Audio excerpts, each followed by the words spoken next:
pertama kali yang kita yang kita bahas itu di sini Allah katakan dengan ayat wa idza Ibrahimu al-qawaida minal baiti wa Ismailu Rabbana taqabbal minna innaka antas samiul alim. Ini Allah memberikan contoh dari kisah masa lalu. Wa idza Ibrahimu al-qawaida minal baiti wa Ismailu. Ketika Allah Subhanahu wa taala ketika Allah menceritakan kisah Nabi Ibrahim yang ketika itu mengangkat al-qawaid. Kalau di sini diterjemahkan al-qawaid itu bangunan Ka'bah, minal baiti gitu. Wa Ismail bersama Ismail. Rabbana taqabbal minna. Tuhan kami terimalah doa kami. Innaka antas samiul alim. Sesungguhnya kamu Maha mendengar dan Maha mengetahui. Nah, langsung aja dengan cerita tadi. Makna qawaid itu terdapat dalam situ jam'un fal qawaidu jam'u qaidatin. Makna dari qawaid itu berasal dari kaidah. Apa yang namanya kaidah? Wa yasariyatul wal asas. Yaitu dia dasar al-asas, fundament, dasar yang kuat. Wahya sariyatu wal asasu, dan dia asas. Jadi tuntunan wal asas dan asas. Asas itu asas untuk berpikir, yang namanya qawaid itu bangunan fisik, ya Ka'bahnya sendiri. Kemudian al-qawaid itu bisa bangunan berpikir, kemudian bangunan berkreativitas. Nah, di situ aja dari Nabi Ibrahim itu, dari ayat ini diperintahkan Nabi Ibrahim itu untuk mikir, untuk bertindak. Makanya pertama kali seketika Nabi Ibrahim itu ada di cerita ini, ada di kisah cerita Nabi Ibrahim seketika. Di sini saya wakaf aja. Kisah ketika Nabi Ibrahim alaihissalam itu, ketika Nabi Ibrahim alaihissalam itu masih kecil. Ini kan Nabi Ibrahim alaihissalam itu lahir tahun berapa? Lahir tahun 2925 sebelum Masehi.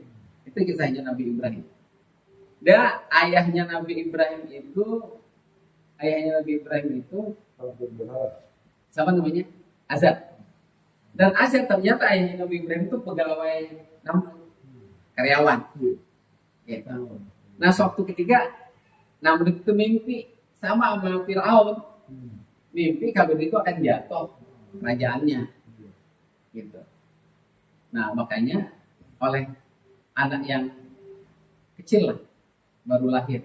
Nah, seketika itu diperintahkan oleh Namrud supaya orang yang hamil itu dibunuh, apalagi yang lahir laki-laki. Nah, ternyata ibunya Nabi Ibrahim itu hamil. Ya, hamil Nabi Ibrahim. Nah, dia punya kakak, Nabi Ibrahim itu punya kakak namanya Noah. Nah, kata kakaknya itu itu aja melarikan diri. Kata yang satunya lagi Nahur, jangan kasihin aja si Namrud itu supaya dan kebijakannya pasti dibunuh. Walaupun bapaknya itu ya pegawainya. Nah, kisah punya kisah, akhirnya cerita yang menawarkan untuk pergi ke gunung tinggi, ke goa, itu diterima oleh ibunya Nabi Ibrahim. Begitu sudah sampai di sana, gak lama melahirin, kemudian tinggalin sama ibu apa kakaknya semua. Nabi Ibrahim itu sendiri. Kalau kakaknya Nabi Ibrahim ini kan ahli nujum. Biasanya kalau memang orang ditunjuk dari alam, gitu cuma ceritanya, dari alam, maka udah biarin aja dia, pasti dia akan terawat sendiri. Nah, itu benar. Udah sekian tahun baru dijenguk, tahu-tahu Nabi Ibrahim itu besar, udah sekitar umur di sini nih umur 5 tahunan lah. Tapi Nabi Ibrahim cerdas. Nabi Ibrahim sangat cerdas. Dia dibawa pulang. Dia tadi antar percaya di sini ada anak kecil. Siapa nih? Anaknya ganteng, cakep. Dibawa pulang sama abangnya. Udah sampai rumah, ibunya malah nggak percaya, bukan anak gue gitu kan. Ya, tapi karena memang itu dan nggak ada siapa-siapa lagi. Berarti emaknya tuh tinggalin ya? Tinggalin. Maksudnya tinggalin ya? Tinggalin. Jadi kebiasaan sama Ibrahim. Ibrahim. Ya, dia dihidupin begitu aja. Maka ketika dia ditinggal waktu masih kecil, Maka Allah mengutus malaikat Jibril untuk merawat Nabi Ibrahim. Jadi dia mau malaikat udah. Malaikat. Nah begitu didatangi sama kakaknya, ibunya nggak percaya, loh pinter banget, cakep lagi gitu. Ibunya nggak percaya, saking cakepnya kan. Nggak lihat dia. Nah jadi setelah itu belum diterima. Begitu diterima jadi keluarga, bapaknya diprotes, dilihat ke ruangan, bapaknya lagi bikin patung. Diketawain sama Nabi Ibrahim. Ini apa? Dia kan masih kecil, belum diangkat menjadi nabi kan. Seketika itu Nabi Ibrahim itu ya udah mendapatkan kasih sayang orang tua dan lain sebagainya, mendapat perlakuan yang ini seperti seorang keluarga, seorang ibu ayah sama anaknya. Begitu lagi apa namanya diajak ke, kalau kayak kita diajak ke kantor, begitu diajak ke kantor pekerjaan pegawainya seperti itu, dia menyumbang patung, bikin bahannya dari apa aja, bisa ada yang dari kayu, dari roti, dari tanah gitu. Cuman dibikin secara arsitektur gitu. Jadi orang banyak yang beli. Nah, Nabi Ibrahim sudah dagang Tuhan. Akhirnya dibawa itu, Tuhan cinta kita gitu. Tuhan. Tapi sebenarnya Tuhan yang nggak bisa apa-apain, Tuhan bodoh gitu kan. Orang gimana sih dagangnya gitu kan. Nah, itu banyak yang ngadu sama bapaknya, dimarahin Nabi Ibrahim. Jangan gitu cara dagangnya. Gak lama dia masuk ke ruangan Namrud, kan ada kamar itu, ada patung yang gede, yang kecil, yang apa namanya, yang sedang. Jadi yang kecil, yang sedang itu lanjut-lanjutin pakai kapak, diambil dari itu. Yang gede, yang satu nih yang paling gede didiemin, dikawinin kapak. Begitu dikawinin kapak, ini kerjaan Nabi Ibrahim memang luar nggak seneng tuh, sirik. Berarti dia pintar dari kecil itu ya? Dari kecil pintar. Dari kecil udah pintar. Umur 5 tahun udah pandai. Debat juga bisa. 5 tahunnya orang dulu kan gede. Nah, apa namanya, begitu di sidang Nabi Ibrahim itu masih kecil, itu malah ngomong begini. Bukan saya yang rusak. Lah, yang rusak, kalau itu siapa yang rusak? Ngomong orang ada satu-satunya waktu itu kamu masuk ke ruangan itu. Enggak, bukan saya. Tanya aja sama yang paling gede. Nah, mana bisa kamu orang apa namanya yang paling gede itu? Nah, itu kan nggak bisa. Udah tahu nggak bisa ngapa-ngapain, kenapa disembah? Kalau kayak kita on. Gitu ya. Artinya Nabi Ibrahim dari sejak awal sendi peradaban keagamaan itu mesti logika. Maka seketika Nabi akan menanya kepada Ali, wahai Ali, lebih cinta mana kamu antara Allah dan aku? Gitu. Kemudian Ali nggak bisa jawab. Sampai dia resah pulang ke Fatimah, ke rumahnya. Begitu pulang ke rumah, Fatimah tahu Ali sedang resah. Kenapa wahai Ali, kamu sangat resah? Bukan apa, aku tidak bisa menjawab. Seketika Rasulullah berkata, lebih cinta mana antara Allah dan aku gitu, dan Nabi. Itu yang bisa menjawab. Jangan bingung wahai Ali, kata Fatimah. Kalau cinta kepada Allah, urusannya bukan urusan hati. Cinta kepada Allah, urusan akal. Tempat mencintai Allah di akal. Ya kan gitu. Cinta kepada Nabi, urusannya di iman. Ada iman. Cinta kepada istri, urusannya di nafsu. Cinta kepada anak, urusannya di insting. Ada tempatnya masing-masing untuk mencintai, nggak bakal terbagi wahai Ali. Ali baru tahu. Jadi Fatimah juga cerdas. Jadi nyadar mengenai hal itu, maka artinya Allah mengajarkan kepada kita untuk beragama gunain akal. Orang kagak bisa orang menafsirkan sembarangan. Nah, lu ingin menerjemah, lu menghafal Quran aja pakai akal kok. Terus kalau kita menerjemahkan Al-Quran dia pakai akal kok. Bagaimana kita tidak menggunakan akal? Kan kita tidak liberal. Kita tetap menggunakan Al-Quran, tapi otak, akal yang digunakan. Ya awal untuk beragama, makanya Allah itu tidak memperkenankan orang gila yang punya akal untuk beragama. Ladina liman aklalah la aklalah. Tidak ada agama bagi orang yang punya akal.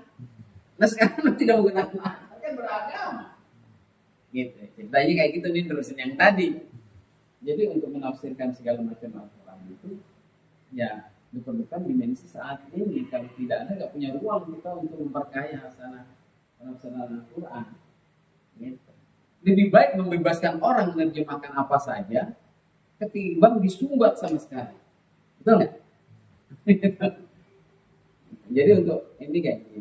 Ya kita jadi umat Islam diperintahkan memang ya harus cerdas. Karena keterbatasan sampai dengan saat ini makanya umat Islam selalu terbelakang. Baik secara ekonomi, pendidikan, kan kalah. Di Jepang tuh yang saya kirimin kemarin orang udah tua kan, udah lansia, udah umur masih dikasih kerjaan. Bisa juga ya. Enggak, memang mereka harus begitu. Kalau sekarang ini Ya orang kalau mau pede juga ya. enggak kalau mau sehat, Ya, panjang umur sehat kan begitu. ya memang begitu. Yang pensiun kan meruyuk, dalam stroke, kalau mati. Nah kisah Nabi Ibrahim dari awal aja, dari masih kecil aja udah mau mendebat orang tuanya.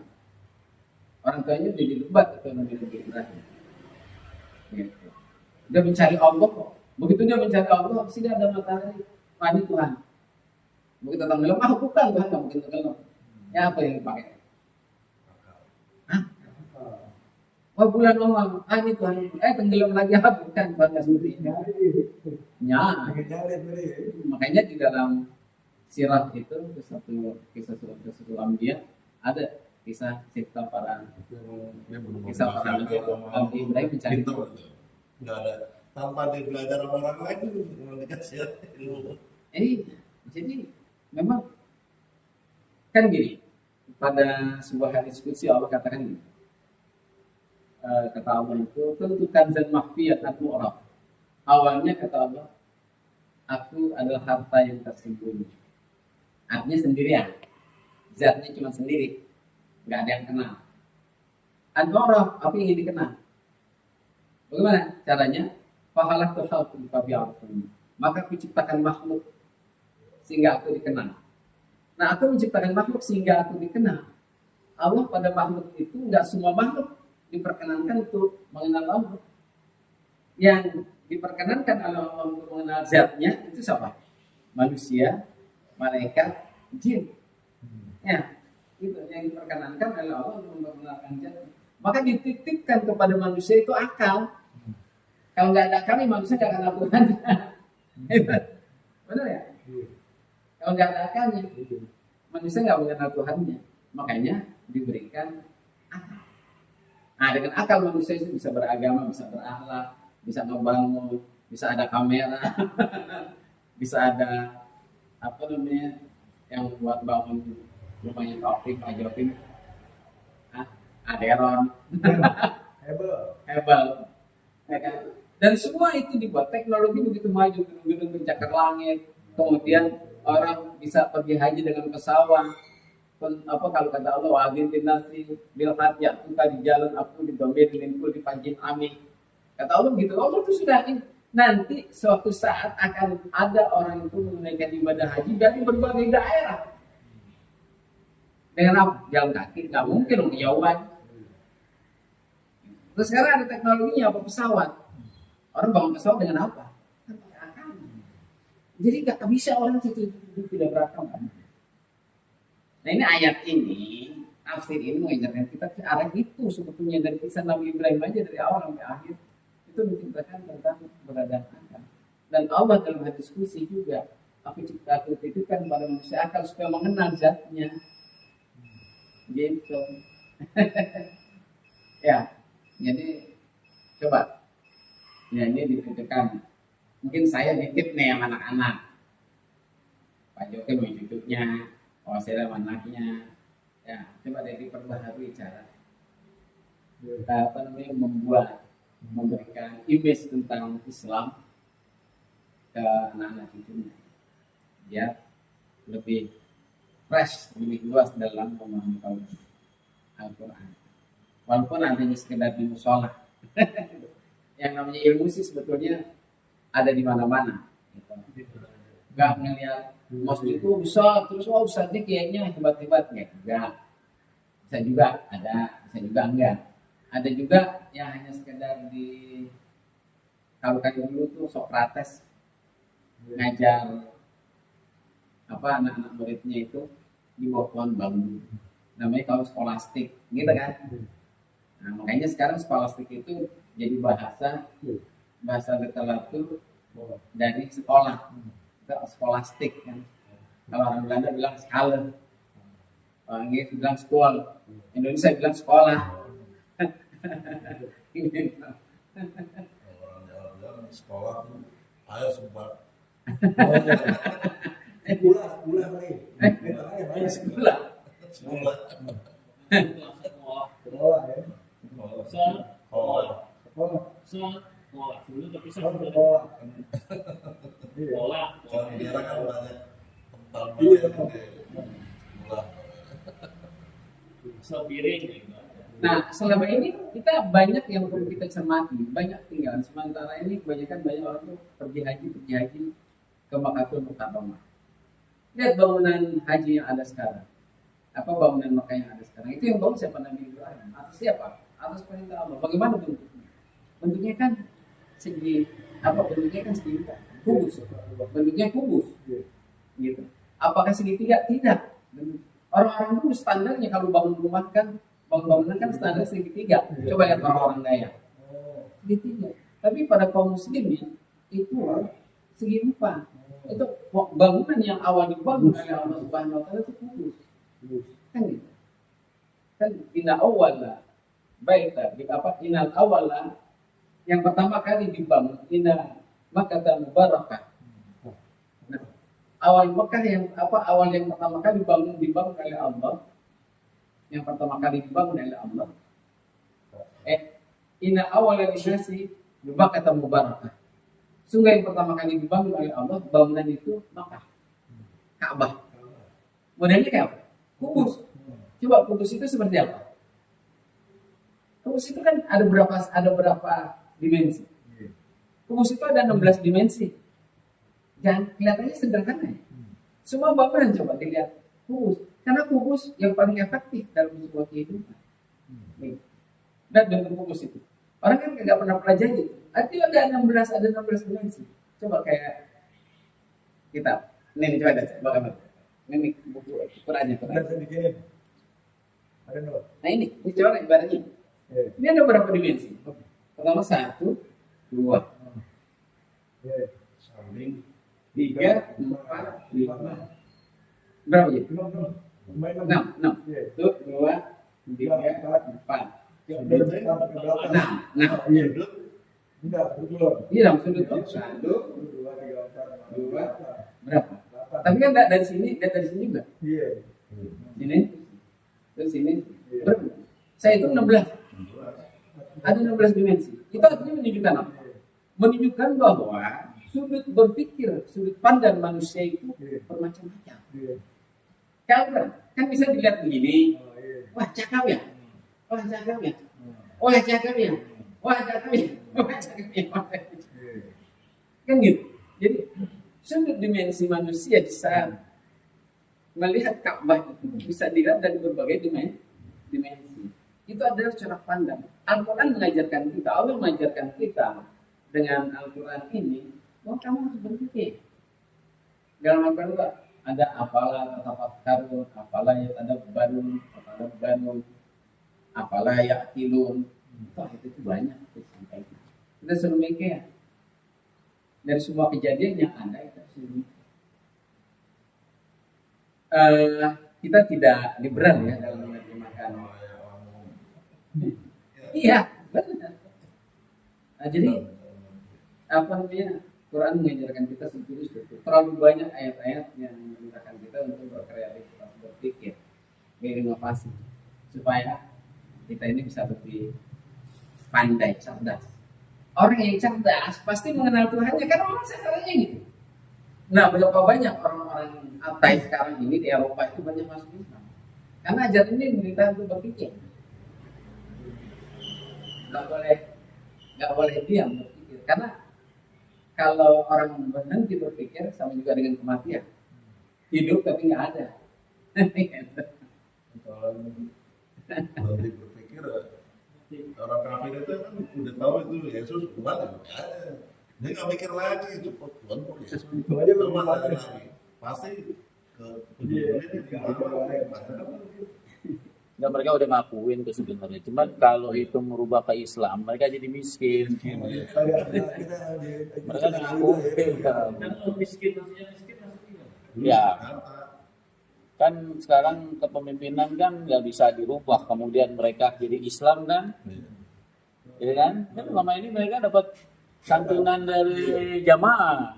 Kalau gitu mereka udah ngaji ya seperti itu.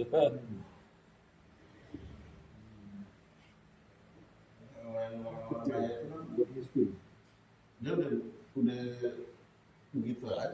Sekarang mereka jadi pemimpin, kemudian mereka jadi jamaah kan, penghasilannya kan nggak ada. Ini faktor duit aja sebenarnya. Ya, pasal-pasal itu ya. Iya, udah tinggal nunggu waktu. Ya kebanyakan orang nggak mikir, nggak produktif. Misalnya tanya kau, benar? Ya, kalau orang nggak mikir, biasanya kau, dia kan itu pengen senangnya aja. Itu kayak pengen di surga gitu. Pengen minta ini datang, bayang ini datang. Ini itu ada, ini ada. Jadi orang yang pandai, orang yang cerdas. Kalau pengen benar-benar berpikir, nggak ada yang tahu. Orang-orang kita bangsa Indonesia kenapa? Oh, berapa tadi? 300. Ribuan triliun. Kita duit 1 miliar aja nggak pernah ada. Jangankan Apalagi memiliki. 1 juta, 100 juta aja kita juga nggak pernah ketemu. 3 triliun itu kayak apa? 300 itu nggak ada yang tahu. Kalau kita ngumpul banyak itu nggak mungkin. Saya pikir cukup ya. Sebetulnya begini, ringkasan dari cerita Ibrahim alaihissalam itu memang intinya itu wahya sariyatu wal asas. Fondasi seseorang itu berkembang dan fondasinya adalah berpikir. Berkembang karena berpikir. Kalau orang nggak pernah berpikir nggak bakal berkembang. Itu Nabi Ibrahim alaihissalam. Dari awalnya dia datang diutus oleh Allah menegur pemerintah untuk mikir, karena orang mikir pasti dekat dengan Allah.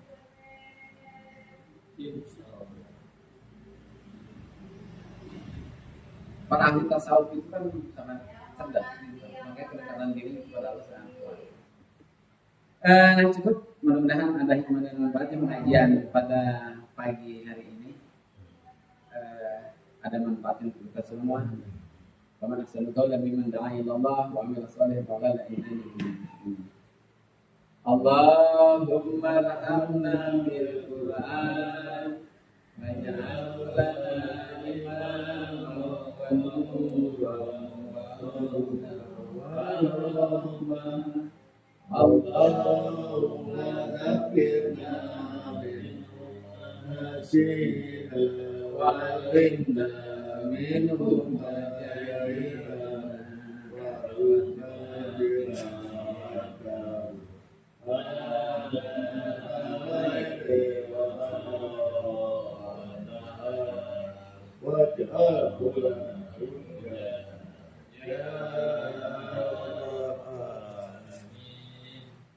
Hadirin, mana? Quran mana?